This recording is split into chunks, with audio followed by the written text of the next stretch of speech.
Eu sou o Viltor Reis, professor de escrita criativa, e hoje nós vamos seguir aí com a série A Arte da Ficção. Se você quiser conhecer meus cursos, o link está aparecendo aqui na tela e também é o primeiro link aqui embaixo. Hoje nós vamos falar sobre epifania, que é um recurso assim na ficção muito recente, assim. Recente, quando eu digo aqui, né, olhando assim para uma história da ficção, né, em torno aí, sei lá, de 3, 4 mil anos, né, de escrita, é uma coisa que acontece mais do século XX para cá. E principalmente ela nas mãos do Joyce, né, ganhou um novo sentido, né? Então, epifania no sentido religioso, no sentido mais sacro, por assim dizer, seria aquele momento, por exemplo, em que os reis magos recebem a revelação, né? Que um Salvador, um Messias está nascendo. Aquilo é uma epifania, é algo sagrado, é um momento sublime, né?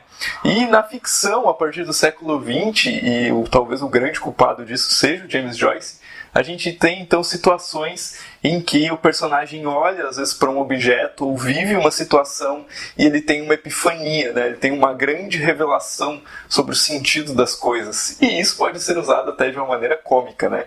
Eu lembro que uma das coisas que me chamou muito a atenção quando eu comecei a ler alguns romances do século XX de literatura japonesa, né?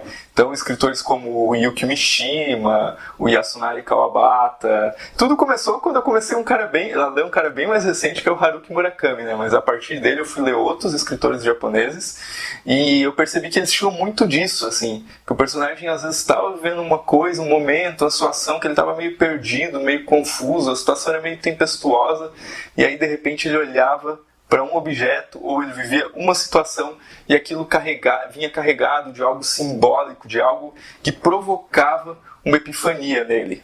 Então, a partir desse século XX, muitas narrativas, lá no seu ápice, lá no seu clímax, em vez de ter aqueles momentos de grande ação, de grandes acontecimentos, elas têm epifanias, né? Onde os personagens eles têm grandes revelações anteriores e aquilo muda toda a perspectiva da história do personagem. Então, assim, é um recurso muito importante, assim, mesmo que você escreva romances, ou histórias, ou contos que sejam mais, como eu posso dizer, mais de ação mesmo, mais exteriores, mais de acontecimentos, em algum momento você pode usar a epifania. E se você escreve esses contos mais realistas, entre aspas, aqui, você também certamente vai usar a epifania. E o próprio Joyce, né, ele nos aponta um pouco desse caminho, assim, da epifania, das narrativas, às vezes quando no momento final da narrativa acontece um momento anticlímax, em que, enfim, pela linguagem, pela escrita, algo muito poético acontece. Aqui eu vou abrir um parênteses para dizer que eu não sou um fã de James Joyce. Mesmo assim, para mim é impossível dizer que ele não é um grande escritor, né? Não que faça alguma diferença para ele ou para a história da literatura. Mas assim, para a galera que torce o nariz, eu recomendo que leia o livro Dublinenses, que é o livro do Joyce que tem vários contos, a escrita dele ainda não está tão experimental. Então o Dublinenses acaba sendo uma coisa mais de essência mesmo, de história, mais sentimento assim, do que experimentalismo. Eu já li Ulisses, já li o Retrato de um Artista Quando Jovem também, porque eu me senti comprometido a conhecer mais desse escritor. Eu acho que isso é um pouco o papel do escritor, sabe? Ele experimentar outras linguagens, outros escritores, outras experiências.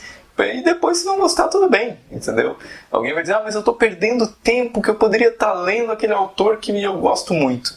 Mas aquele autor que você gosta muito, você vai ler ou agora, ou no próximo livro, ou daqui a um ano. Então, você pode experimentar outros autores também, fazer testes, conhecer outras perspectivas, né? Isso é muito importante. E aí, por isso que eu deixo essa indicação do Dublinenses, que é um livro de contos mais curto, mais rápido de ler, e é muito bacana. Mas o próprio David Lloyd, aqui nesse livro, ele nos dá um trechinho final do livro O Retrato de um Artista Quando Jovem. E olha só, você pode até não gostar do Joyce, mas, cara, ele escreve muito bem, sabe? Olha só esse trecho aqui. O vestido azul ardósia estava preso com vigor em torno à sua cintura e firme em suas costas. O seio era macio e escasso como o dos pássaros, macio e escasso como o peito de uma ave de plumagem escura. Mas os longos fios loiros eram femininos, e feminino, e agraciado com a beleza mortal, o rosto. Cara, é de uma beleza, de um ritmo, de uma escrita impressionante, assim, sabe? Comparar quando ele vai dizer que era uma menina ainda, quase sem seios ainda, né? Quase sem volume nos seios, ele pega e faz essa comparação com o peito de uma ave, sabe? Cara, é isso, sabe? Literatura é isso. É essa capacidade de criar pequenas incongruências, pequenas coisas que parecem não fazer sentido, mas conseguir associar elas. Isso é muito literatura. Quando eu brinco, e eu repito bastante essa frase, que não existe história ruim, só existe história mal contada, é isso, sabe? É aquele olhar único que o escritor atribui quando ele vai contar uma história. Não estou falando para você ficar fazendo metáforas e símiles a cada frase, porque isso também fica chato. Mas esse tom que o escritor dá à sua escrita é isso que torna a escrita de um escritor única. Mas vamos voltar aqui ao assunto da epifania, que eu já me empolguei aqui, já tive uma epifania também. E nesse capítulo aqui sobre epifania, o David Lloyd traz um trecho de um livro do John Updike, né? O livro é o Coelho Corre. Olha que título, gente. E aí tem um trechinho aqui que o personagem principal, Harry Coelho, é convidado por um pastor da comunidade local para jogar golfe com ele. E por que esse pastor faz isso, né? Ele convida, na verdade, para eles poderem ter uma conversa. Porque o Harry, que tinha uma vida extremamente pacata, extremamente comum, ele se acaba abandonando a esposa dele. E aí o pastor chama ele para essa conversa, né, para poder tentar convencer ele a voltar para a esposa. Né? E o pastor fica indagando ele, por que tu fez isso? Por que tu não volta? O que tu está procurando e tal? E aí o Joe pediu que use uma partida de golfe para criar uma epifania. Então, gente, voltando àquilo que eu falei, isso é literatura, essas coisas que parecem que não têm relação, e aí que vive, né, a criatividade. Criatividade nada mais é do que você unir conceitos diferentes de uma forma original, de uma forma única. Então eu vou ler um trechinho que vocês vão ver aí na tela, que é do livro Coelho Corre, do John Updike. Enquanto evita o olhar de Eccles, observa a bola, que está no alto do tee, e parece flutuar acima do chão. De modo simples, ele gira a cabeça do taco sobre o eixo do ombro e acerta o alvo. O som tem uma secura, uma peculiaridade que ele nunca ouviu antes. Os braços empurram sua cabeça para cima e a bola vai longe, em uma palidez lunar, contra o lindo tom azul escuro das nuvens de tempestade. A cor de seu avô que se espalha, densa pelo oriente. A trajetória é reta como uma régua. O acerto, a esfera, a estrela, o espaço. A bola hesita, e Coelho pensa que ela vai morrer, mas se engana, pois esta faz da hesitação o motivo de um último salto. Com um visível soluço, ganha mais alguns centímetros antes de sumir na queda. "É isso aí!" grita, e virando-se para Eccles, com um sorriso engrandecedor, repete: "É isso aí."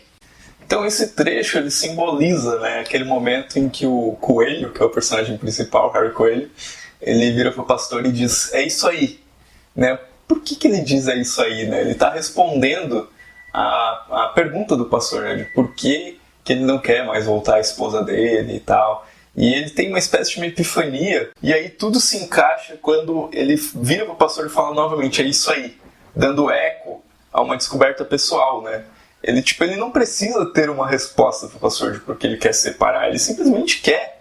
A vida dele simplesmente precisa de uma mudança, né? Então isso é o poder da literatura, é o que a literatura pode fazer para nos dar aí uma outra perspectiva, né? Uma epifania na escrita. Então, gente, esse é o nosso vídeo de hoje. Se vocês lembraram de alguma história que acontece uma epifania, deixem nos comentários, né? Citem os livros. Se vocês já escreveram uma cena com epifania, eu acho que todos já escreveram, vou ser ousado, vou dizer isso. Coloquem nos comentários também pra gente saber. E, né, é isso aí. Se você gostou do vídeo, dá o seu like aqui embaixo, inscreva-se no canal para não perder nenhum vídeo e até o próximo.